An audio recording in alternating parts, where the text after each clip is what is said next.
Salah satu mimpi hidup Nggak, saya tunggu dulu, Ibu Elvi. Pengalaman Anda melihat piring terbang itu mimpi atau nyata lagi kondisi terbangun ini gitu loh. kan tadi saya lagi di jalan, Pak. Oh, di jalan.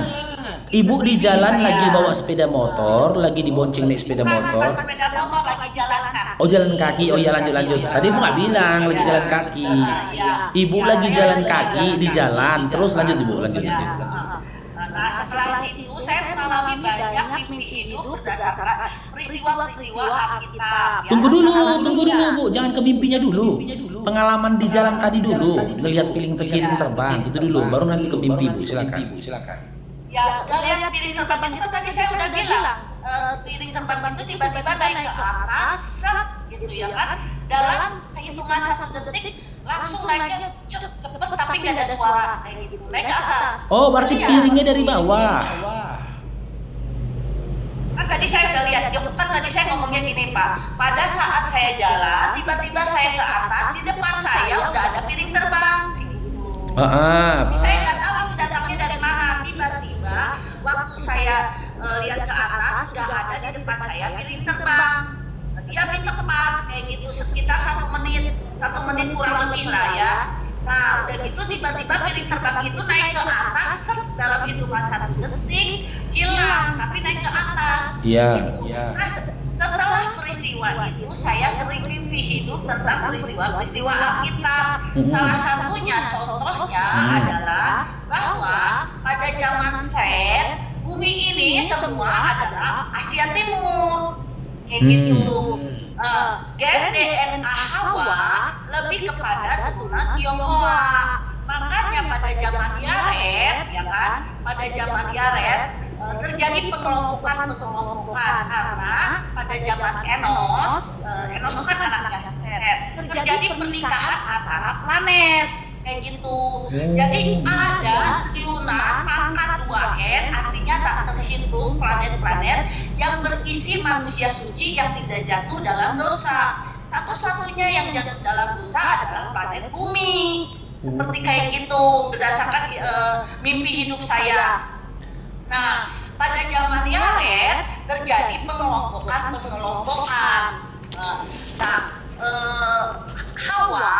Hawa menyatakan kepada kelompok ini bahwa turunan Tionghoa ini harus ada di setiap kelompok. Oh, tunggu Bu. Di zaman Yarednya itu Hawanya masih ada? Masih ada. Oh, masih ada. Iya, lanjut. Zaman Yared. Ini zaman sebelum air bah ya, peristiwa ini. Iya. Nah, apa namanya? Kenapa terjadi pengelompokan itu? Karena mereka berkelompok berdasarkan gen DNA terdekat, ya kan, supaya nanti hasil pernikahannya itu dapat diketahui dari mana asal muasal planetnya, dapat kembali terbaca kayak gitu. Kalau hasil perkawinan yang sama gitu sifat dan karakter gennya. Karena memang pada zaman sebelum air bah itu teknologi itu 20 kali lebih canggih daripada AI sekarang. Canggih. Dan orang-orang zaman dulu itu di bumi ini, orang-orangnya tuh raksasa, gede-gede, raksasa setiang listrik kayak gitu ya. Terus mereka itu cantik-cantik, ganteng-ganteng, gak kayak bumi sekarang. Nah, mereka cerah lah, cantik-cantik, ganteng-ganteng dan raksasa. Terus udah gitu, kekayaan alam zaman dulu dengan zaman sekarang, zaman sebelum air bah itu misalnya diumpamakan, ini Roh Kudus juga ya kepada saya, diumpamakan makan misalnya kita makan lauk pauk penuh dengan nasi masih utuh, itu kekayaan alam zaman dulu sebelum air bah. Nah, kekayaan alam sesudah air bah diumpamakan kalau kita makan tinggal sisa remeh-remehnya aja, karena Tuhan akan membuat manusia ini miskin, mayoritas maksudnya miskin, supaya banyak yang menjadi umat tebusan kayak gitu. Karena kalau kaya raya seperti zaman air bah, semua terhapus oleh air bah, semua kaya raya, keselamatan itu hanya dapat itu pun karena Nabi Nuh. Ya kan Nabi Nuh dengan Ya, istrinya salah dan tanya ini. 3 anaknya dan 3 mantunya. Gini loh Bu Elvi, terlalu panjang kali loh Bu. Yang kutanyakan ya, kenapa Ibu Elvi masih Kristen? Terus yang jadi pertanyaannya, gini loh Bu, apa sangkut pautnya mimpi-mimpi Ibu itu dengan iman Kristen Ibu saat ini? Sangkut pautnya apa mimpi Ibu itu dengan Kristen? Sangkut pautnya apa? Sementara dari zaman Diet dan zaman Hawa itu belum ada kan Kristen Bu. Kok Ibu jadi Kristen gitu loh? Kan tadi saya udah jawab, ilham Roh Kudus itu dan mimpi hidup itu sesuai Alkitab, dan itu ya. Nggak sesuai Bu sama Bibel Bu. Karena di zaman Hawa dan di zaman Diet itu belum ada cerita Roh Kudus Bu. Belum ada cerita Roh Kudus. Cerita Roh Kudus itu baru muncul di Perjanjian Baru. Itulah yang digambar-gemborkan sama Paulus di dalam Kisah Para Rasul. Gimana sih Bu ini? Roh Kudus itu roh Tuhan. Arti Roh Kudus itu roh yang tidak akan pernah jatuh dalam dosa. Enggak Bu, Roh Kudus itu bukan artinya roh Tuhan Bu. Beda antara Roh Kudus dengan roh Tuhan yang ada dalam Kejadian 1 nomor 1. Waduh kacau. Nanti Ibu dimarahin loh Bu sama pendetanya. Kalau Ibu katakan Roh Kudus itu adalah roh Tuhan, ketika Yesus turun ke dunia, dia kan dinaungi oleh Roh Kudus. Berarti dia dinaungi Tuhan. Sementara dalam iman Kristen, Yesus itu adalah Tuhan. Berarti roh Tuhan menaungi Tuhan. Cuman kan gak nyambung lah Bu jadinya. Ya kan? Roh Kudus itu adalah penyerta bagi Yesus. Jika Roh Kudus itu adalah Tuhan, berarti roh Tuhan menyertai Tuhan. Cuma ini ya Pak ya, pencipta yang satu itu, pencipta itu satu ya kan, dia dalam waktu yang bersamaan bisa hadir di mana-mana ya, dan hadirnya bisa dalam porsi kemuliaan yang berbeda-beda. Jadi Yesus itu adalah pencipta sendiri dalam porsi kemuliaan yang sekecil-kecilnya. Itu. ya oke. Jadi gini Bu, Makanya Yesus bilang, aku dan Bapa adalah satu, karena memang satu satu alamiahnya. enggak gitu maksudnya Bu, enggak gitu maksudnya itu. Kitab Yohanes itu tidak bermaksud ke situ loh Bu. Kemuliaan Bapa yang sekecil-kecilnya. Enggak kayak gitu maksudnya Bu. Lebih besar dari aku. Iya, Yesus dan Bapa adalah satu. Makna satu Yesus dan Bapa adalah apa-apa yang diajarkan oleh Yesus itu adalah buah pengajaran yang dikehendaki oleh Bapa terhadap Yesus. Matius 7 nomor 21. Jika Ibu katakan Yesus itu adalah Bapa, Yesus itu dan Bapa adalah satu hakikatnya, maka tak selaras dengan Matius 11 nomor 25, di mana di situ Yesus berdoa, "Aku bersyukur kepadamu Bapa, Tuhan langit dan bumi." Dia mengatakan, aku bersyukur kepadamu Bapa, Tuhan dan langit dan bumi.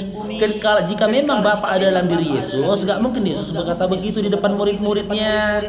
Seharusnya dia berkata, aku bersyukur pada diriku sendiri, Tuhan langit dan bumi. Tapi Matius 11:25 mengatakan, aku bersyukur padamu Bapa, Tuhan langit dan bumi. Jadi antara Yesus dan Bapa itu dua pribadi yang berbeda, bukan satu. Jika Ibu imani Yesus dan Bapa adalah pribadi yang satu, berarti ketika Maria melahirkan, dia juga melahirkan Bapa. Ketika Yesus mati di kayu salib, berarti yang mati Bapa. Sementara dalam Matius 11:25 tadi dikatakan Yesus Bapa itu adalah Tuhan. Berarti yang mati di kayu salib itu adalah Tuhan, pencipta langit dan bumi. Apa jadinya bumi ini Pak Ibu kalau Tuhannya mati? Gimana? Ya, ini kan tadi saya udah jawab. Oke, gini ya. Kalau kita baca di Mazmur 71 ayat 5, ya, itu ada tulisan Allah besar semua. Allah besar semua ya.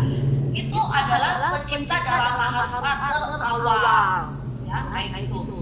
Nah, kalau di perjanjian barunya itu adalah 1 Timotius 6 ayat 16. Itu Allah yang tak terhampiri. baik tak terhampiri oleh manusia bumi maupun tak terhampiri oleh manusia suci yang ada di triliunan angka 2N, artinya tak terhitung ya di situ. Tak terhampiri itu pencipta dalam harapan terawal. Nah, di Yesaya 26 ayat 4 ada Tuhan Allah huruf besar semua ya. Nah, itu di perjanjian barunya. Tunggu dulu, saya ngomong dulu. Enggak, datanya salah, data ibu kasih salah.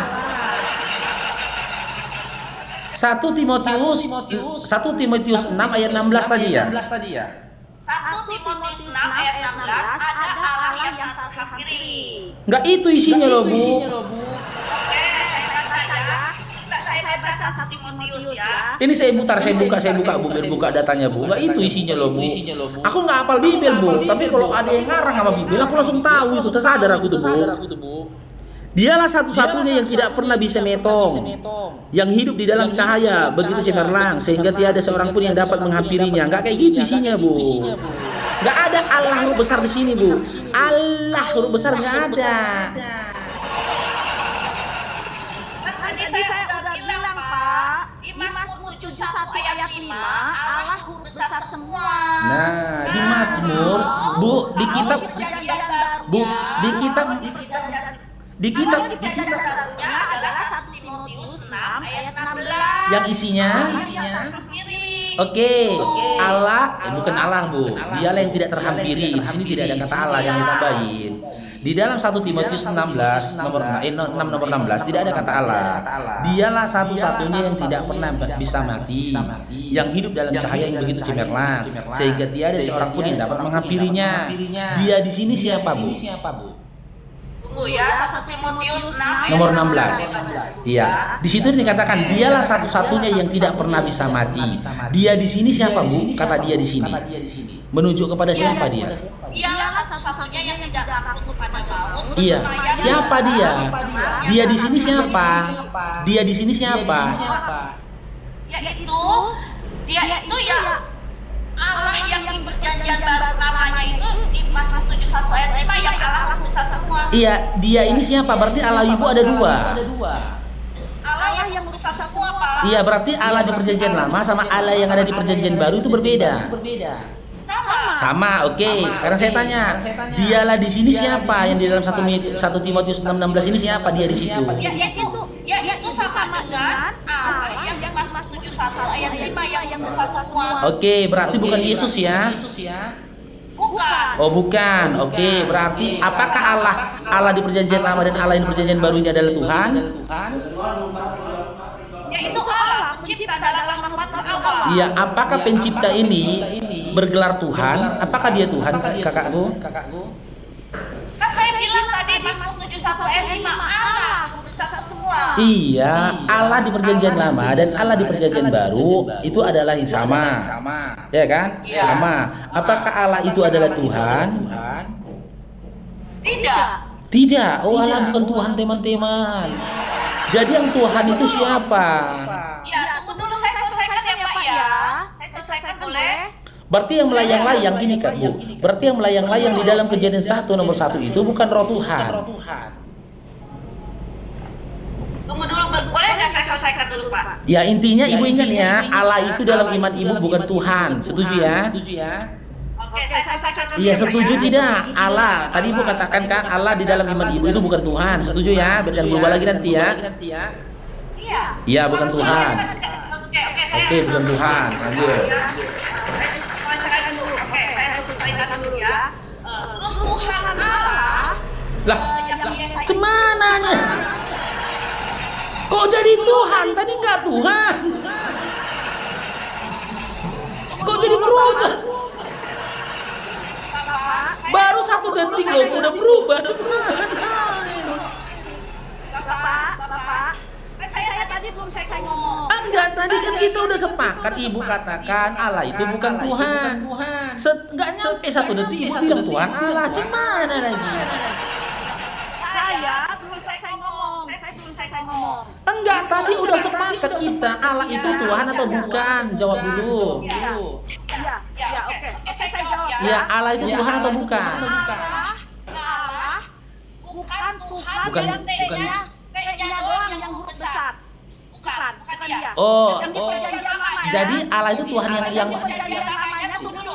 Yang di perjanjian lama kan ada Tuhan. aku nggak bisa naikin orang teman-teman. Aku nggak bisa naikin orang. Aku udah nge-lag ini. Plus tamuku udah nge-lag. Jadi percuma yang bilang apa-apa, maka nggak bisa naik dia. Nggak bisa menaikkan orang. Ya, udah nge-lag ini, makanya kalian bantu lihat tetep layarnya. Love orange-nya, udah nge-lag aku. Kalau permintaan naik itu lebih dari 10 orang, selesai udah hostnya, nggak bisa naikkan orang. Lanjut Bu Elvi, lanjut. Gini ya Pak ya. Jadi kan di perjanjian lama tuh ada Tuhan besar semua, ya kan? Ada yang T-nya doang, yang besar, H-A-N-nya kecil.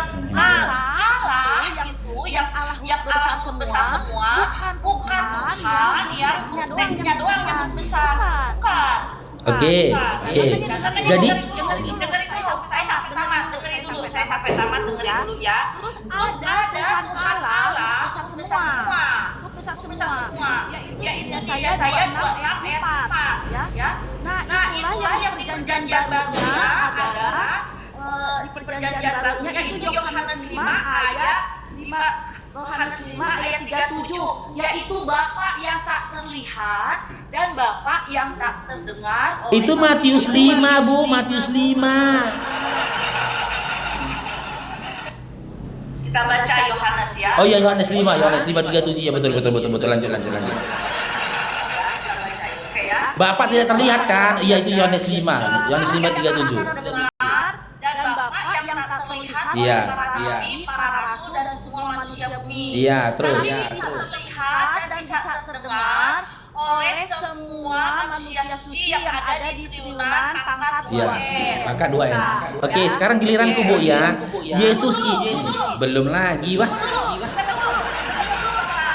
Supaya Bapak nggak nanya-nanya lagi, dengar dulu. Terus ada Tuhan yang huruf besar semua di Yehezkiel 1 ayat 28. Itulah yang di Yohanes 14 ayat 9, yaitu Bapa yang bisa dilihat dan Bapa yang bisa terdengar. Itu yang kata Yesus, kalau kamu melihat aku melihat Bapa dan aku adalah satu, kayak gitu ya. Nah udah gitu, nah itu semuanya itu adalah satu. Allah besar semua, Tuhan Allah besar semua, dan Tuhan besar semua itu satu. Oke. Tuhan yang hadir dalam maharupa, pada saat hadir dia hadir dalam maharupa Tuhan Allah. Iya, Hadir dalam oke. maharupa Tuhan supaya Gantian lah Bu. Aduh, kacau yang kayaknya. sederajat dengan manusia bisa melihat adanya Iya. pencipta. Bu, Karena kalau dia hadir dalam hancur kita. maharupa, Habis udah. nggak bisa. Ya udah silakan. Oke.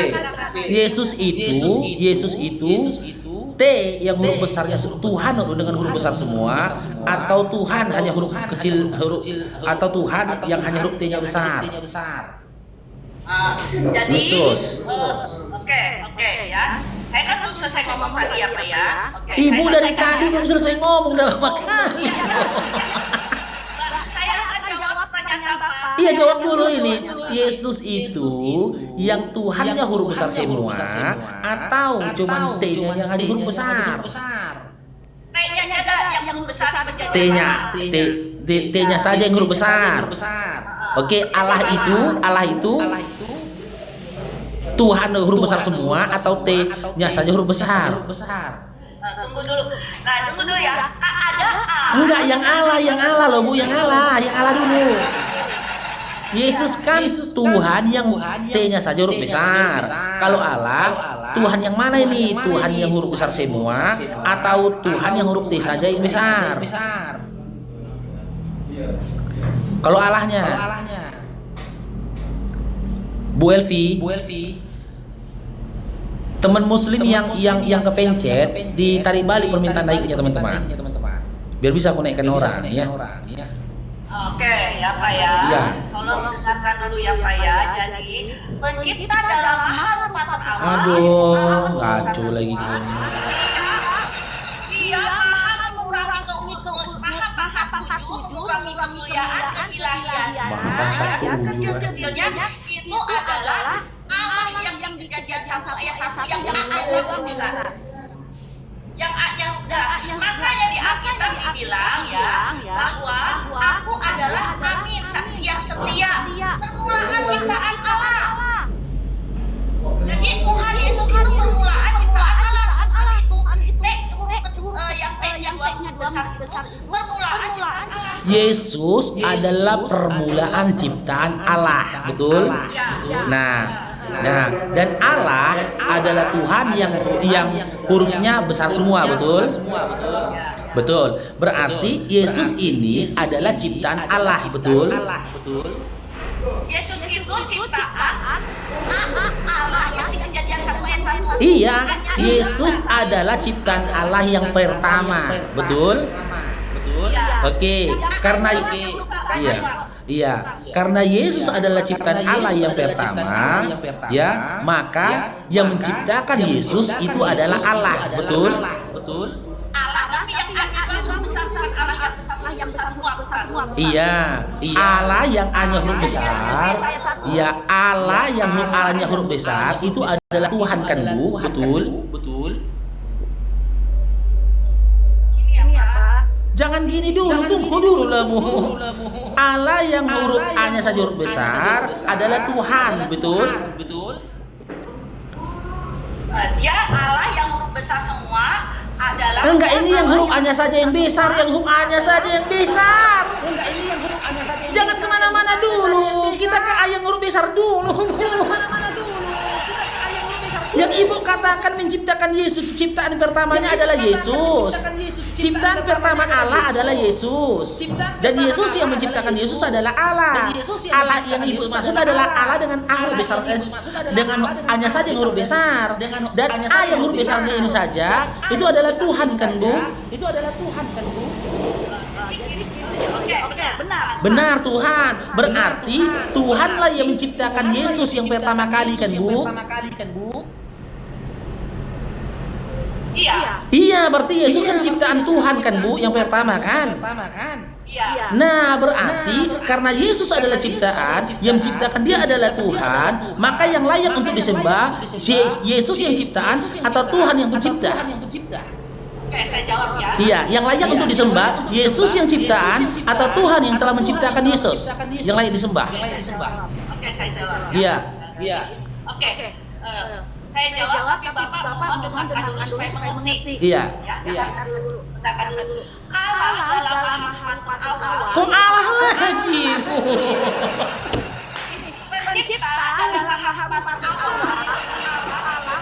Yang layak disembah dulu ini, Bu. Jangan balik lagi nih ke Allah-Allah, Bu. Yang layak disembah ini Tuhan yang menciptakan Yesus atau Yesus yang menciptakan Tuhan? Yang mana yang layak disembah? Baru nanti Ibu panjang lebar lagi ngomong, silakan. Yang layak disembah. Karena Yesus disembah di planet-planet sana itu Yesus disembah. Tidak dalam kondisi yang Ibu sampaikan tadi. Yesus ini kan yang menciptakan dia adalah Tuhan. Maka muncul pertanyaan, yang layak untuk disembah Yesus yang ciptaan Tuhan atau Tuhan yang menciptakan Yesus? Yang mana yang layak disembah? Dua-duanya di planet sana disembah. Enggak, Ibu yang kutanya, Ibu bukan planet lain.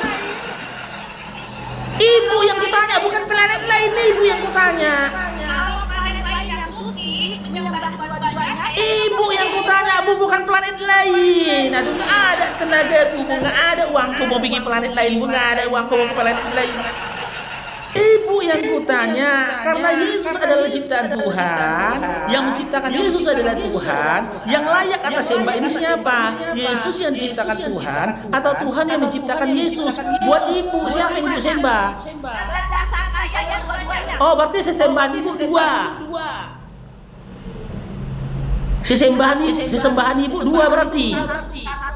Tapi dua-duanya.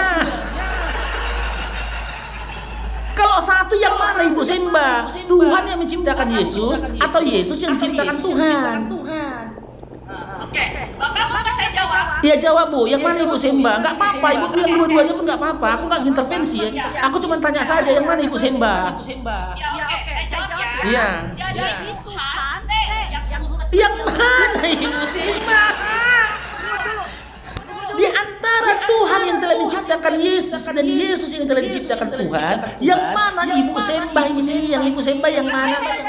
Saya jawab dua-duanya. Dua-duanya. Ya udah, berarti sesembahan Ibu ada dua kan? Satu. Kok satu lagi? Tapi dua-duanya Ibu sembah. Berarti dua lah sesembahan Ibu, bukan satu. Satu. Ya udah, kalau satu siapa yang Ibu sembah? Siapa yang Ibu sembah? Kalau satu siapa yang Ibu sembah? Pencipta. Siapa? Oh, berarti Tuhan ya. Pencipta yang menciptakan Yesus Ibu sembah kan? Berarti Yesus enggak Ibu sembah? Sembah. Itu udah dua, Bu. Udah dua itu loh, Bu. Ya Allah, ya Tuhan. Dari mana Ibu ini datang? Dari mana Ibu ini datang? Pagi-pagi udah sakit kepala aku nih. Bu, itu sudah dua loh, Bu. Udah dua. Bukan satu, Bang Ansukron di segala khair. Jadi ada banyak Pak, ada Allah satu ya, Tuhan Allah besar semua dua, terus Tuhan besar semua tiga tuh, terus ada Allah hanya doang yang kecil empat ya, terus ada Tuhan yang tiga doang kecil, ada lima dong berarti yang saya sembah. Oh, lima. Iya. Oh, ya udah lima sembahan. Itu berdasarkan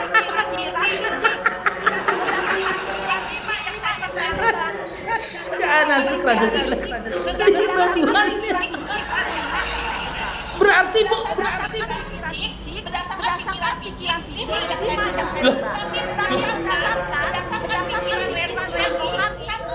saya sembah. oke.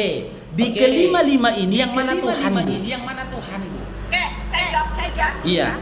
Kelima-limanya adalah cuma dia maha hadir dalam bentuk maha Allah semua. Enggak, yang saya tanya itu enggak, saya nggak tanya itu loh, Bu. Iya, aku nggak tanya hadir atau nggak hadir. Ya, di antara kelima-lima ini yang mana Tuhan Ibuku? Oke, saya jawab. Tuhan yang besar. Iya. Yang Tuhan yang kecil, yang doang yang Iya, besar. putar ya. Itu adalah Allah yang besar yang sudah mengurangi makna kemuliaan. Tunggu, ulang Bu, biar aku tulis. Ulang Bu. Bu, bentar Bu, kelima-limanya kita kaji. Bentar Bu. Bu, bentar. Iya, sebentar Bu, sebentar. Ibu. Tunggu, lima Bu. Ya, bentar Bu, ya, satu. Yang pertama, T-nya huruf besar, lainnya huruf kecil. Enggak, gini, ini satu, ya kan? Ini adalah Allah yang hanya saja huruf besar, L-nya huruf kecil. Ini satu, ya kan? Janganlah Bu, sabar dulu. Yang kedua, sekarang kedua, silakan. Yang keduanya sekarang Bu, silakan. Jadi gini Pak, jadi yang dimaksud dengan Tuhan yang doang besar, itu yang dimaksud ciptaan, dia adalah Allah yang doang yang besar yang sedang mengurangi kemuliaan ilahiyahnya, mengurangi. Oh, berarti ini juga ciptaan ya Bu? Ini ciptaan juga ya? Jadi Allah sendiri, Iya. Allah sendiri yang mengurangi kemuliaan ilahiyahnya hadir sebagai Tuhan. Iya, ini berarti ciptaannya. Ini ciptaannya. Karena Allah dalam maha awal ya, karena pencipta dalam maha awal ya Allah besar semua. Setelah maha pangkat 7 mengurangi kemuliaan ilahiyahnya, sesungguhnya adalah Allah yang hanya doang besar sampai situ. Oke. Ya. Oh, ini berarti ciptaannya. Ini Sekecil-kecilnya pencipta dalam setelah mengurangi kemuliaan ilahiyahnya sampai maha pangkat 7, arti maha pangkat 7 sempurna. Setelah Maha pangkat 7. kemuliaan ilahiyahnya sampai sekecil-kecilnya. Iya. Oke. Ini ciptaan apa pencipta? Iya, Tuhan yang pertama ini, Bu. Tuhan yang pertama ini ciptaan apa pencipta? Dengar dulu. Tadi saya udah ngomong kan? Iya apa? Biar ku tulis dulu, habis ini Bu ngomong. Biar ku tulis dulu. Ini penciptaan apa ciptaan? Biar ku tulis Bu. Bapak jangan dulu. Kalau nggak saya keluar. Masih satu loh Bu, masih satu. Dengar dulu. Pencipta dalam maha rupa tertua setelah mengulangi kemuliaan ilahiannya sekecil-kecilnya. Jadi dia masih satu ya. Tapi dia hanya mengurangi kemuliaan ilahiannya sekecil-kecilnya.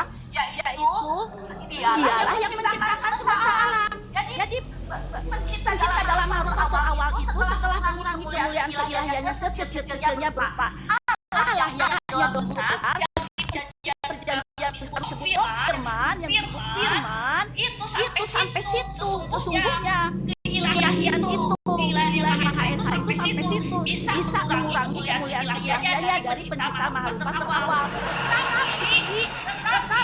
Tetapi kemudian karena Allah itu Maha prediksi yang A-nya huruf besar, yang A-nya doang huruf besar, dia memprediksi tahu bahwa ada bumi yang akan jatuh dalam dosa, maka dia mengurangi lagi kemuliaan ilahiannya menjadi Tuhan yang kayaknya doang, kayak gitu Pak. Oke. Jadi semuanya itu mau Allah besar semuamu sampai Tuhan kayaknya doang yang besar, itu semua satu, cuma dia hadir. Tadi saya bilang pencipta itu satu, cuma dia bisa hadir dalam waktu yang bersamaan di mana-mana dan hadirnya bisa dalam posisi kemuliaan yang beda-beda, yaitu bisa hadir dalam posisi Allah. Oke. Sekarang yang kedua Bu tadi masih satu. Yang kedua sekarang. Tadi yang pertama kan T huruf besar, lainnya huruf kecil. Yang kedua apa ini? Maksudnya yang mana? Tadi Ibu bilang 5, Tuhannya 5. Yang pertama, loh kok lagi? Kan Ibu bilang tadi Tuhan Ibu 5 loh. Siapa yang salah? Kan Ibu itu yang bilang tadi Tuhannya 5. Udah capek-capek ku tulis loh. Aku mau ku data dulu 5-5-nya. Kayak mana mengarang-arang huruf besar huruf kecilnya itu sampai 5 itu? Kayak mana mengarang-arangnya itu? Tuhan pangkat 7 Bapak. Ibu itu dapat pemahaman dari mana gitu ya, Tuhan yang pangkat 7 ya. Ya Allah ya Rabbi. Ini bukan Tritunggal lagi Ibu tuh tadi loh, bukan Tritunggal. Apa? 5 tunggal. 5 dalam 1, bukan 3 dalam 1 lagi 5. Aduh. Yang mana lagi mau naik? Aku nggak bisa naikkan orang ini, Kalian yang kepencet, teman-teman yang kepencet, ya tolong dulu teman-teman ya.